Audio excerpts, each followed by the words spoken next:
For this episode of The Scorecard, we are here with one of the best setters in the Premier Volleyball League, a four-time best setter and former FEU Lady Tamrao. We have with us Signal HD spiker, Jel Cayuna.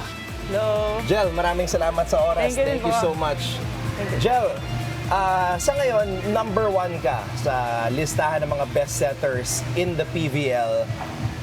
Bilang isang player na nanggaling sa Dapitan City, Zamboanga del Norte, naisip mo ba na balang araw, ito yung magiging direksyon ng career mo sa volleyball? Sa totoo lang, hindi ko talaga naisip na dadating ako sa ganito. Wala lang, parang tinatrabaho ko lang talaga araw-araw. Kahit na may times na, alam mo yung feeling ko hindi okay kasi minsan, di ba, yung mga napagdaanan ko parang nababash ako, na hindi ako okay, pero ayun, tuloy-tuloy pa rin yung, yung pagtatrabaho ko. Hanggang sa, parang hindi ko na namalayan na andito na pala ako. Paano ka ba nagsimula sa volleyball? Elementary ako na ito, 10 years old. Parang sumali lang kami ng, ng kaklase ko. Try ka dyan, tapos yung serve ko before, ganun pa. Okay. Tapos pumasok, tapos nung pagpasok, nakita nung coach nung sa volleyball. Kinuha niya na ako, pasok na ako agad. Tapos hanggang sa tuloy-tuloy na, naging love ko na siya. Were you always a setter or nagsimula ka as a spiker? Nag-setter ako elementary, grade 5. Tapos high school, nag-spiker na ako hanggang kinuha ko ni Coach Shaq. Tapos tuloy-tuloy na yun. Si Coach Shaq talaga ang nakadiscover sa'yo. Apo. Sa ngayon, ikaw number 1 sa rankings ng best setter sa PVL. Number 2, dati mong teammate sa FEU, si Kyle Negrito. Parang kayong dalawa ngayon, yung pinakamagaling na setters sa PVL. Kamusta naman yung pagkakaibigan yung dalawa and what's it like na ngayon, kayo na yung dalawang pinakamagaling sa PVL? Ayun, sobrang proud ako kay Ate Kyle kasi kami lang din yung magkakasama sa hirap before sa FEU. Tapos ngayon nakikita namin yung set isa na wala kahit pa paano andun kami sa sa rank 1, rank 2. Sobrang saya lang. Last February 1, naglaban kayo ng Creamline, umabot ng 5 sets. Gaano kahirap na, alam mo yun, kalaban mo yung dati mong teammate? Gaano kahirap yon at may konting asaran ba, konting trash talkan ba sa net? Paano ba yun? Wala namang ganun. Parang lang. Mahirap lang din kalaban ngayon sila, Creamline, Ate Kyle, kasi parang ang dami niyang in-improve talaga ngayon eh. Nung siya na yung pumalit kay Ate G. Ang dami talagang nakikita improvement sa kanya. Kaya ayun, talagang nadadala niya din yung mga kasama niya. Kaya hirapan din talaga kami. Pero naman din, kaya naman.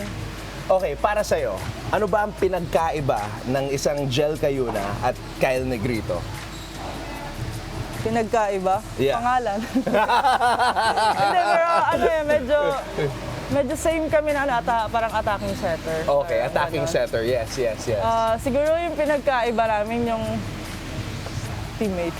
Hindi, ano ba? Pinagkaiba. Wala akong maisip kasi parang halos magkaparehas kami ng talaga ng style ba. Baka nagkakatalo lang kami sa kasama. Parang sa teammate. Kay Ate Kyle, magaling talaga siya. For you, sino yung mga opposing setters na pag nakalaban mo or pag nakita mo sa schedule, ito yung makakatapat ko, talagang namomotivate ka na galingan? Yung mga nasa top teams like Creamline, Petrogas, Cherry. Basta yung alam ko yun na yung mga line-up nila parang ito yung mga stars sa sa before ng college ganun. Mga award, mga nagkaka-award, yun yung lagi kong pinaghahandaan. Okay. Dati nung nakakalaban mo at naging kasama mo pa sa national team si Gia de Guzman, ano yung mga bagay na natutunan mo sa kanya playing against her and syempre bilang teammate? Yung pagiging niya, parang kalmado lang sa lahat ng nangyayari sa loob ng court. Kahit nga sa outside parang ang galing niya humandle. Tapos very parang matured mag-isip. Marami kang spikers na naging teammate. Para sa'yo, sino yung mga spikers na yung tipong pag sinatan mo ng bola, alam mong, ay, sure puntos to? Eh, syempre yung mga teammate ko ngayon. Oh. Ishi, Vani, yung mga middle namin, and opposite. Lahat naman sila eh. Tiwala lang talaga. Eto, sabihin nating championship point or match point. Sino yung spiker na pipiliin mo? Hirap na ta. Pero, since my experience si Vani.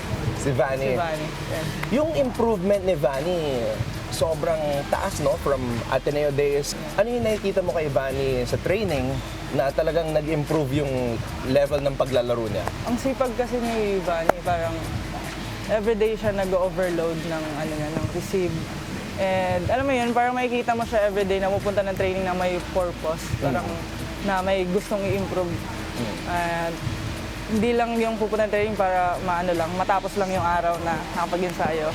Okay, Jel, bilang isang leader at syempre isa sa mga inabangan talaga ng PVL fans, kanina binanggit mo yung bashing.